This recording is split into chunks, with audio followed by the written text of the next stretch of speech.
Welcome to progress coaching institute. Progress coaching institute में आपका स्वागत है।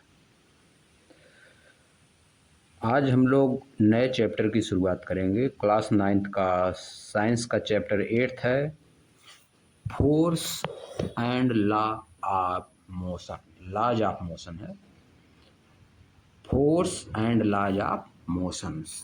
तो चलिए हम लोग एनसीईआरटी से लाइन बाय लाइन शुरू करते हैं। मैं इस चैप्टर को शुरू करने से पहले हर विद्यार्थी से वादा करता हूँ कि चैप्टर समाप्त होने के बाद आपको यह चैप्टर बहुत ही आसान लगने लगेगा। और इंग्लिश मीडियम के सीबीएसई बोर्ड के 90% बच्चों की ये समस्या होती है कि वे हिंदी में समझ तो जाते हैं लेकिन लिख नहीं पाते हैं, क्योंकि उनको लिखना होता है इंग्लिश में, समझाया जाता है हिंदी में और लिखना होता है इंग्लिश में, क्वेश्चन आंसर इंग्लिश में लिखना होता है। तो उनके लिए यही एडवाइज है कि वो एनसीईआरटी को लाइन बाय लाइन पढ़ें, उसको समझें, सेंटेंस को समझें किस तरह से बना हुआ है, जो वर्ड उसमें दिया है उसका मीनिंग समझें, उसका डिफिनेशन समझें। इस तरह से इस समस्या को 90% दूर किया जा सकता है। और राइटिंग करते समय जब नोट्स हम बनवाएंगे तो आप लोगों को हम बताएंगे कि कैसे लिखा जाता है। लिखने की समस्या आप लोगों का 90 से 95% दूर हो जाएगी, जो थोड़ा भी मेहनत करेगा। तो इसी वादे के साथ हम लोग शुरू करते हैं। इन द प्रीवियस चैप्टर, यानी प्रीवियस चैप्टर में, यानी जो हम लोग पीछे चैप्टर पढ़ चुके हैं, वी डिस्क्राइब्ड, हमने डिस्क्राइब किया है the motion of an object along a straight line. एक ऑब्जेक्ट की मोशन, किसी भी वस्तु का मोशन हमने किस लाइन में डिफाइन किया है? स्ट्रेट लाइन में मोशन पढ़े हैं। In term of its position, उसके पोजीशन के टर्म में, वेलोसिटी के टर्म में और एक्सेलरेशन के टर्म में हम लोग पढ़े हैं। अब we saw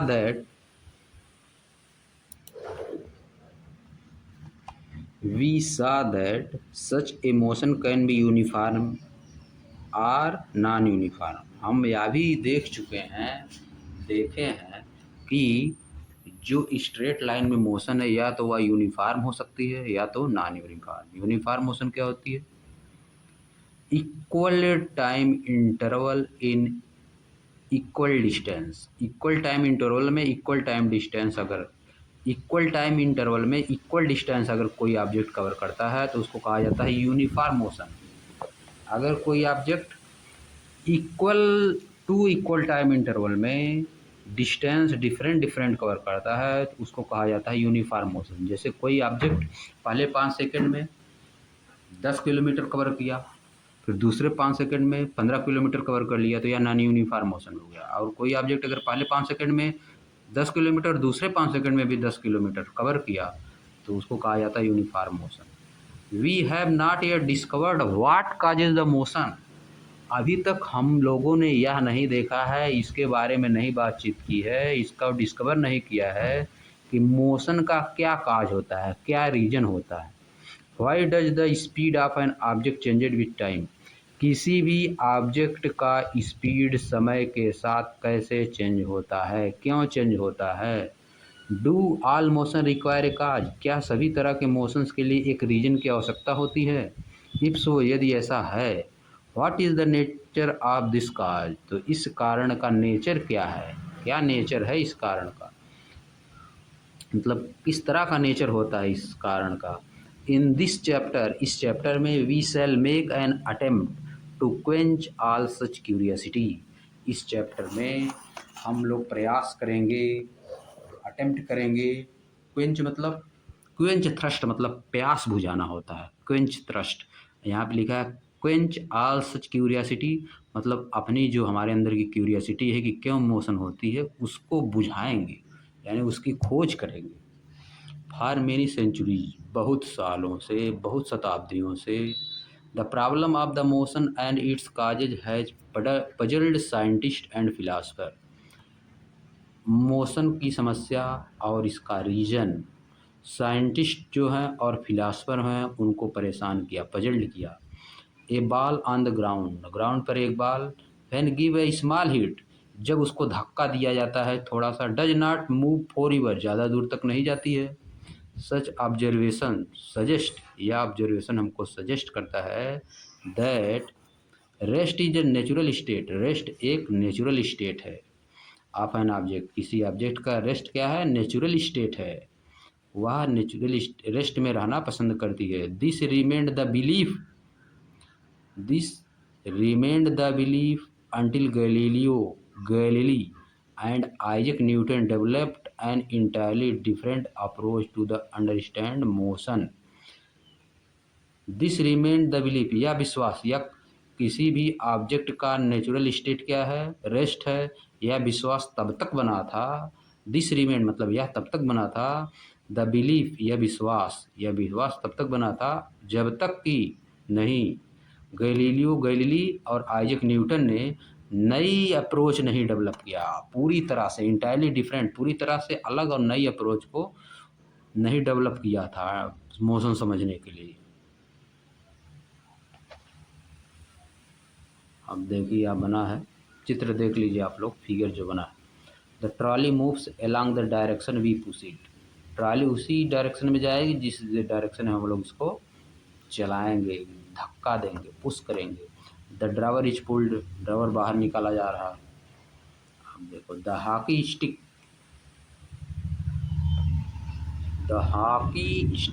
hit the ball forward, hockey की स्टिक जो है बॉल को आगे हिट कर रही है। पुशिंग धक्का देना, पुलिंग खींचना, और हिटिंग तेजी से धक्का देना। Objects changes there state of motion, उसके मोशन की स्टेट को, कंडीशन को चेंज कर देता है। अब आ जाइए नेक्स्ट पेज पे।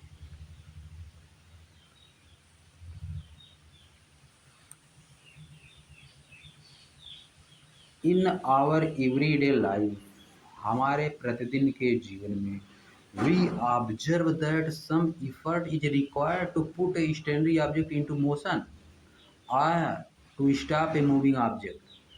इन आवर एवरीडे लाइफ, हम अपने जीवन में देखते हैं प्रतिदिन के, वी ऑब्जर्व हम देखते हैं, निरीक्षण करते हैं, पाते हैं कि some of effort is required, कुछ इफर्ट लगाने की ज़रूरत होती है, कुछ इफर्ट चाहिए to put a stationary object into motion, एक जो ऑब्जेक्ट स्टेशनरी कंडीशन में है, रुके हुआ कंडीशन में, उसको मोशन में लाने के लिए कुछ इफर्ट लगाना पड़ता है।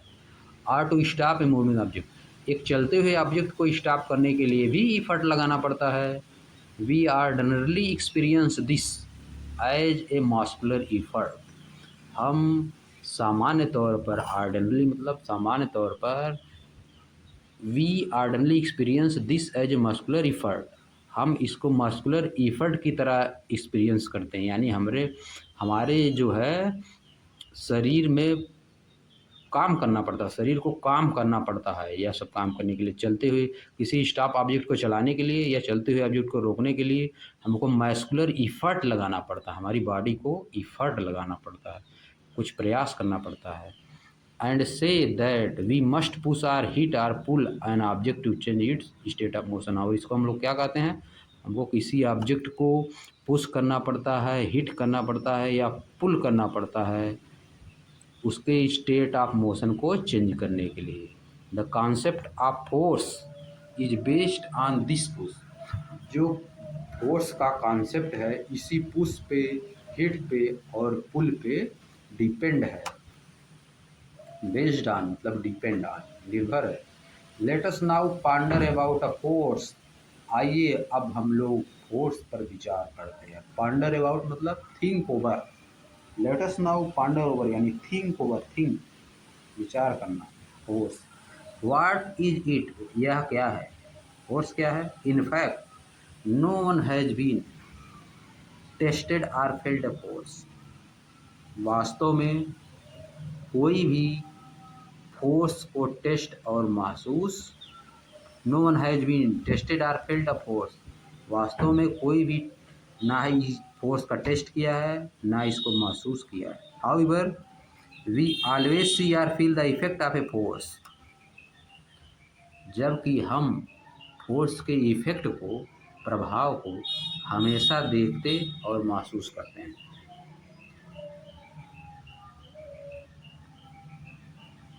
It can only be explained by the describing what happens.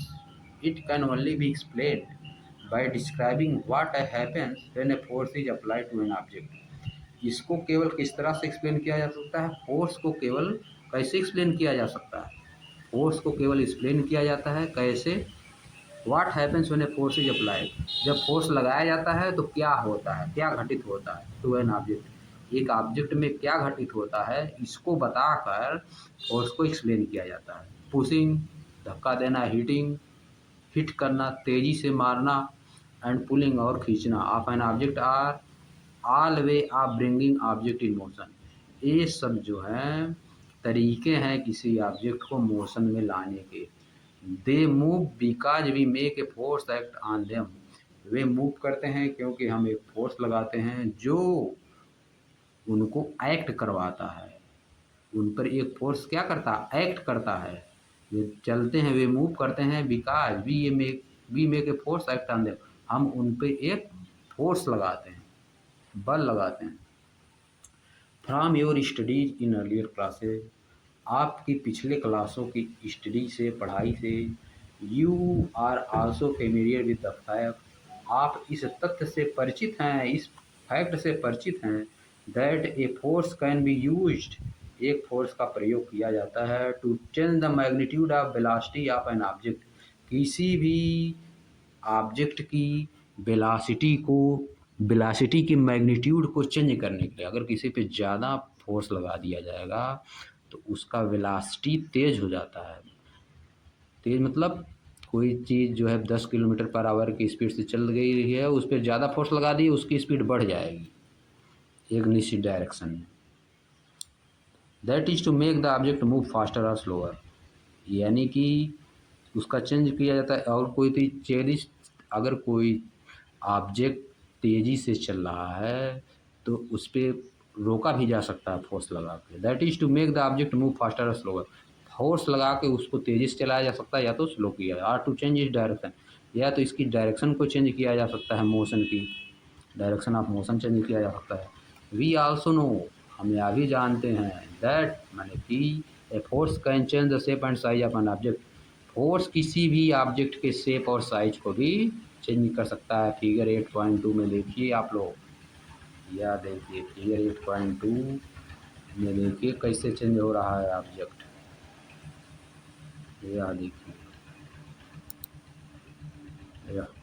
Object का देखिए चेंज हो रहा है।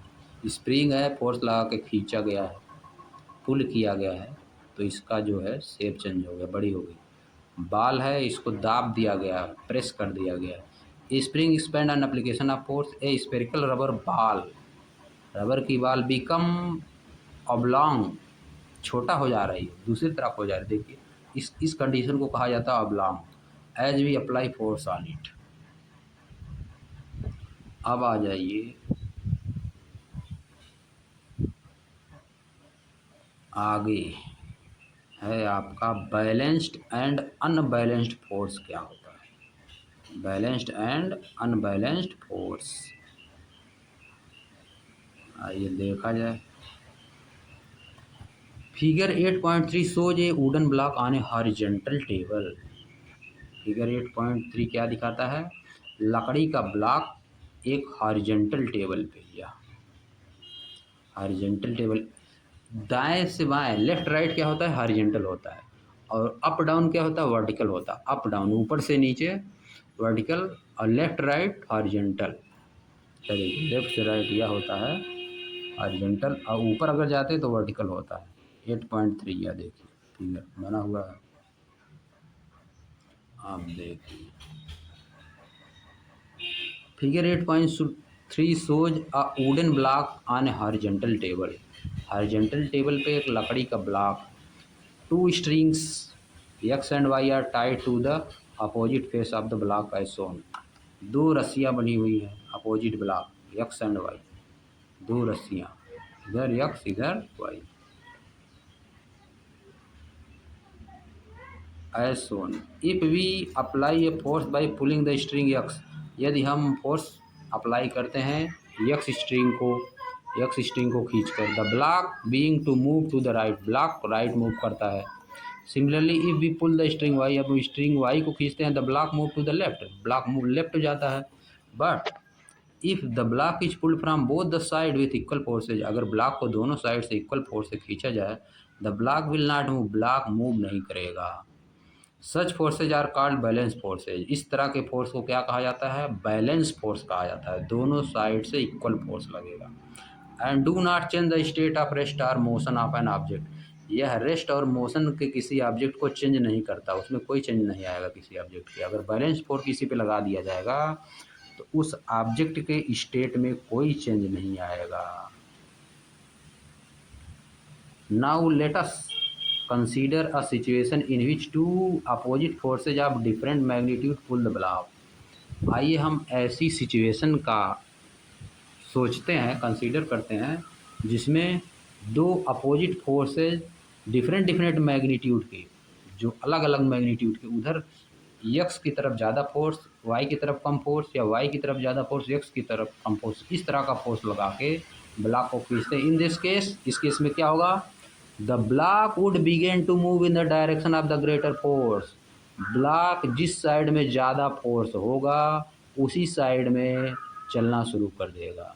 दस the two forces are not balance, इस तरह से दोनों फोर्स बैलेंस नहीं हैं। And the unbalance forces act in the direction the block moves, और अनबैलेंस फोर्स उस साइड में मूव करेगा जिस साइड में ब्लॉक मूव करेगा लकड़ी का।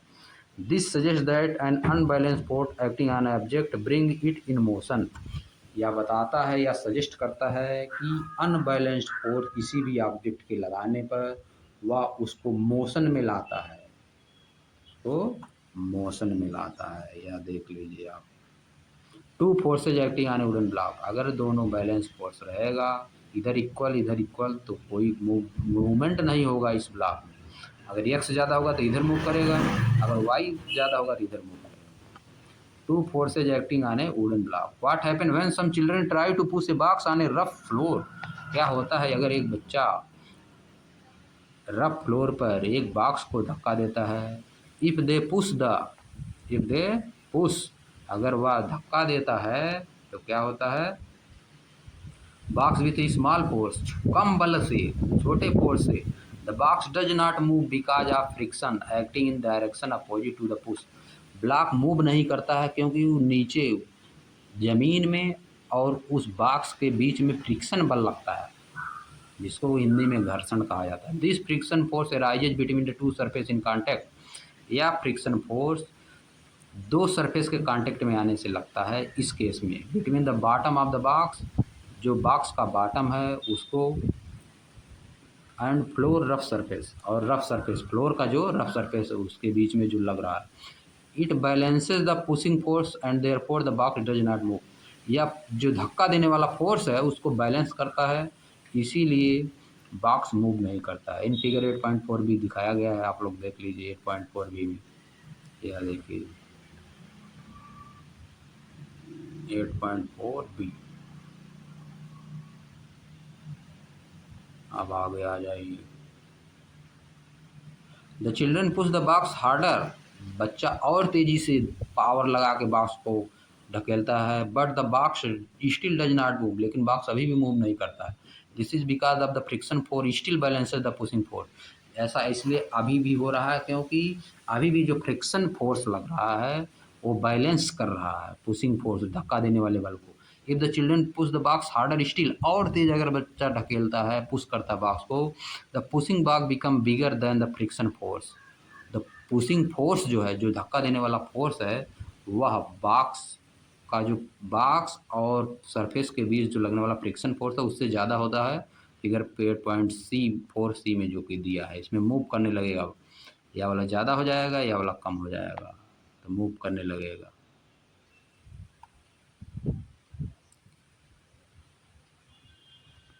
8.4 there is an unbalanced force, तो इस कंडीशन में एक अनबैलेंस फोर्स लग जाएगा, so the box start moving, इसलिए बॉक्स मूव करना शुरू कर देगा। What happens when we ride a bicycle, क्या होता है अगर हम एक साइकिल चलाते हैं? व्हेन वी स्टॉप पैडलिंग, अगर हम पैडल मारना स्टॉप कर दें, नहीं मारे, the bicycle begin to slow down, bicycle slow होने लगती है। This is again because of the friction force acting opposite to the direction of motion, ऐसा इसलिए ही होता है क्योंकि डायरेक्शन जिस डायरेक्शन में साइकिल जा रही है उसके अपोजिट डायरेक्शन में सरफेस और साइकिल के पहिए के बीच में फ्रिक्शन फोर्स लग रहा है। In order to keep the bicycle moving, bicycle को चलना जारी रखने के लिए we have to start pedalling again, हमको पुनः पैडलिंग करना पड़ता है, पैडल मारना पड़ता है। इट दस अपीयर दैट, इससे यह प्रतीत होता है, इससे लगता है that an object maintain its motion, एक ऑब्जेक्ट अपनी मोशन जारी रखता है under the continuous application of N unbalanced force, एक लगातार अनबैलेंस्ड फोर्स लगाने के कारण वह अपनी कंडीशन जो है जारी रखता है। हाउएवर, हालांकि इट इज क्वाइट इनकरेक्ट, यह कहना बिल्कुल भी गलत है। An object move with an uniform velocity, एक ऑब्जेक्ट यूनिफॉर्म वेलोसिटी से चलता रहेगा। व्हेन द फोर्सेज, जब बलों को, the pushing force and the friction force, जो ढकेलने वाला बल है और जो फ्रिक्शन फोर्स है, acting and the object are balanced, जब दोनों बैलेंस हों, ऐसा कहना गलत है। And there is no net external force on it, और इस पर कोई और अदर फोर्स नहीं लग रहा है, केवल दो ही फोर्स लग रहे हैं, ऐसा कहना, पुशिंग फोर्स और फ्रिक्शन फोर्स लग रहा है, ऐसा कहना गलत है। If N unbalanced force is applied on the object, अगर किसी भी ऑब्जेक्ट पे अनबैलेंस्ड फोर्स अप्लाइड किया जाएगा, देयर विल बी चेंज, एक चेंज होगा, आइदर इन इट्स स्पीड, या तो इसकी स्पीड में, or in the direction of the its motion, या तो इसकी मोशन की स्पीड में चेंज होगा या तो इसकी डायरेक्शन में चेंज होगा। दस इस प्रकार to accelerate the motion of an object, किसी भी ऑब्जेक्ट की मोशन को असलरेट करने के लिए, असलरेशन लाने के लिए, उसमें तेजी लाने के लिए N unbalanced force is required, एक अनबैलेंस्ड फोर्स की आवश्यकता होती है, या तो तेजी करिए या तो धीम करिए। And the change in its speed, और इसकी स्पीड में जो परिवर्तन होता है, or in the direction of motion, या तो डायरेक्शन में, वुड कंटिन्यू, और यह जारी रखता है, एज लॉन्ग एज, जब तक कि, जितना समय तक, दिस अनबैलेंस्ड फोर्स, या अनबैलेंस्ड फोर्स इस पर अप्लाई रहता है, तब तक ये सब चेंज होता रहता है, स्पीड चेंज होती रहेगी, डायरेक्शन चेंज होता रहेगा, जब तक अनबैलेंस्ड फोर्स उस पर अप्लाई रहेगा। हाउएवर, हालांकि, if this force is removed completely, अगर इस फोर्स को पूरी तरह से हटा लिया जाए, the object would continue to move with the velocity, object उसी वेलोसिटी से चलता रहेगा, इट हैज़ एक्वायर्ड, जो कि उसने हासिल किया है, टिल देन, तब तक, जब तक उसने हासिल किया है उसी स्पीड से चलता रहेगा। तो हम लोग यहाँ पर समाप्त करते हैं, अब हम लोग यहीं से कल पढ़ेंगे नेक्स्ट वीडियो।